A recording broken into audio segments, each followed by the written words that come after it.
खेला कैसे मुंबई हो या बेंगलोर ताकि और इस वन ऑफिसर्स के हाथ में हथकड़ी पहना है वो भी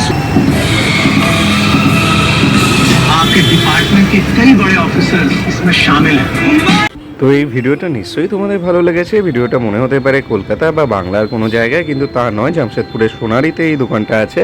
তো জামশেদপুরে যদি কখনো যাও সোনারিতে এই দোকানটাতে ট্রাই করো। আর এরকম ভিডিওর আপডেট পেতে আমাদের চ্যানেলটা সাবস্ক্রাইব করে দিও, ফেসবুক পেজটা ফলো করে দিও।